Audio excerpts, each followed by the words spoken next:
اس وقت اللہ کا شکر ہے کہ مسلمانوں میں باوجود بہت زیادہ بے دینی کے بھی دین کی طرف رجحان بڑھا ہے، خاص کر ہمارا نوجوان طبقہ، اور جوانوں میں ایک نئی زندگی، ایک نیا ابھار، ایک نئی نشت اور ایک نیا جوش اور ولولہ پیدا ہوا ہے دین کے تعلق سے۔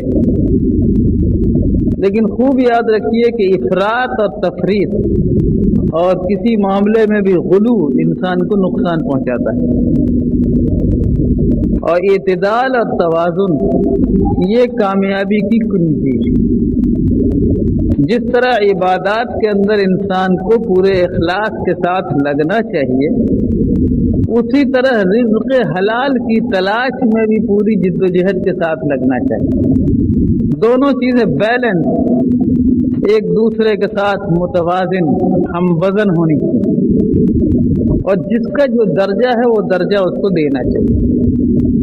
فرمایا گیا اعوذ باللہ من الشیطان الرجیم، یا ایھا الذین آمنوا اذا نودی للصلاة من یوم الجمعۃ فاسعوا الی ذکر اللہ وذروا البیع۔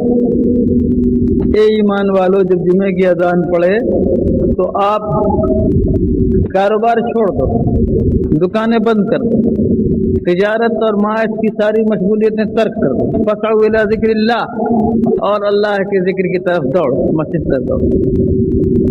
تمہیں خسارہ نظر آئے، گھاٹا نظر آئے، نقصان دکھائی پڑے، لیکن یہ سارے نقصان جھوٹے اور دھوکے کے ہیں، تمہارے لیے نتیجے اور انجام کے اعتبار سے یہی بہتر ہے کہ تم مسجدوں کی طرف دوڑو۔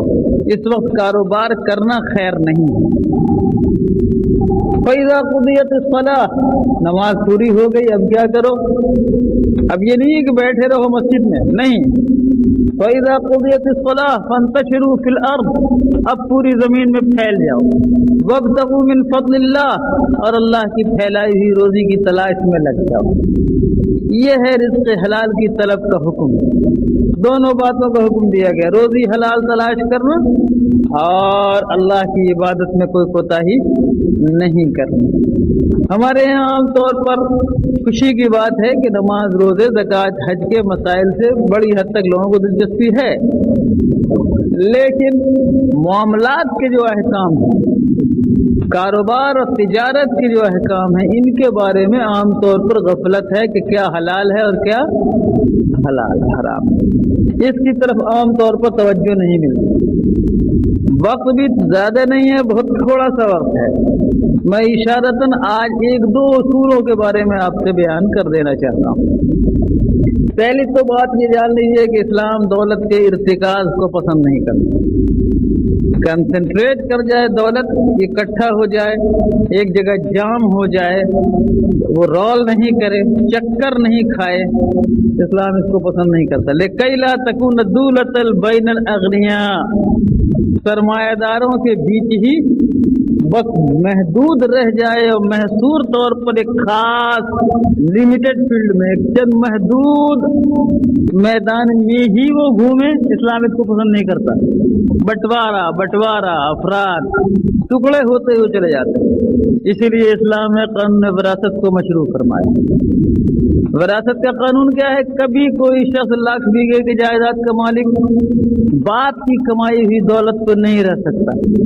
ایک باپ نے لاکھ ایکڑ اراضی خریدی، کروڑ روپیہ جمع کیا، لیکن اس کے 5 بیٹوں کے درمیان اس کو بٹ جانا ہے، اس لیے لازمی طور پر لاکھ کو تقسیم ہو جانا ہے اور 10 کروڑ کو تقسیم ہو جانا ہے۔ اب اگر وہ اولاد جو باپ سے وراثت میں 10 کروڑ میں سے 2 کروڑ پاتی ہے، اگر وہ 5 اولاد اس 2 کروڑ کو خود پھر بڑھانے کی اور نئی ہمت نہیں کرتی تو پھر یہ 2 کروڑ گھٹے گا اس کی اولاد میں جا کر، اور اگر اس کی اولاد بھی وہی تک محدود رہ گئی تو وہ دولت آہستہ آہستہ ختم ہوتی چلی جائے گی۔ اور اگر اس نے باپ سے ملی ہوئی دولت اپنی جگہ، لیکن اپنی جد و جہد اور حوصلے اور عزم سے اس نے کچھ کمانے کی کوشش کی، تو باپ کے چھوڑے